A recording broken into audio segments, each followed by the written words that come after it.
Occasionally, you will need to calibrate your Combinator's cutting depth to make sure that keys are being cut properly. There are a few items you should have on hand while adjusting your key combinator. A light hammer, dial caliper or micrometer, masking tape, a marker, key blanks, and the spanner that came with the machine to unlock the adjustment. Also, make sure you read the section on adjusting your key combinator in your key combinator service manual.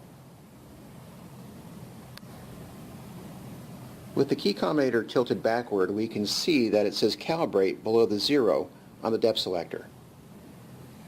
To make a calibration key, we need to put the depth selector on that calibrate position below 0. With the key blank properly clamped into the key carriage, we're going to pull the handle 8 times for a 7-cut key.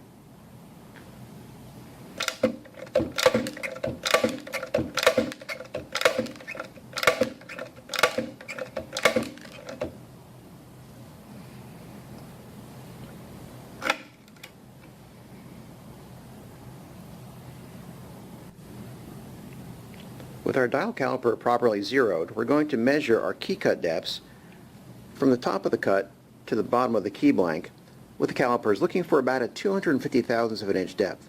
If it's much beyond or below that, we'll need to adjust the machine.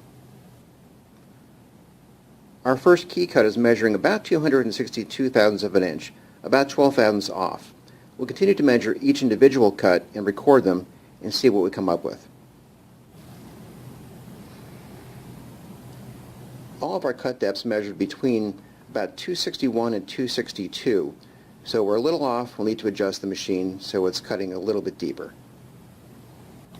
On the back of the depth selector, I've applied some masking tape and marked it so we can see our starting point.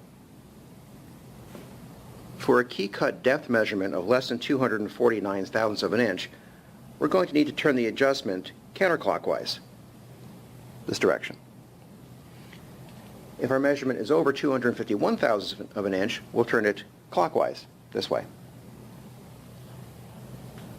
To loosen the depth selector, we'll need to use the spanner wrench and apply it to the lock nut.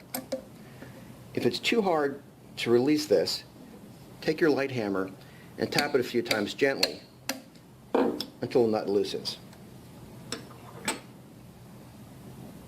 Each 1/4 of an inch of rotation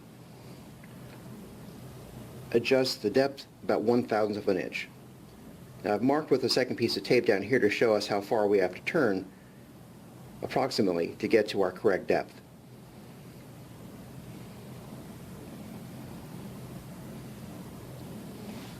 Once you believe you have it set in at the correct depth, tighten down the lock nut.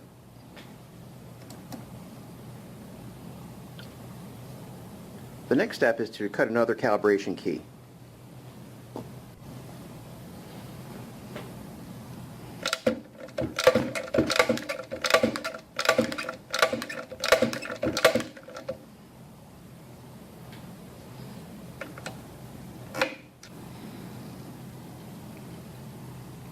Here we can see after adjusting the machine we're right on 250 thousandths of an inch.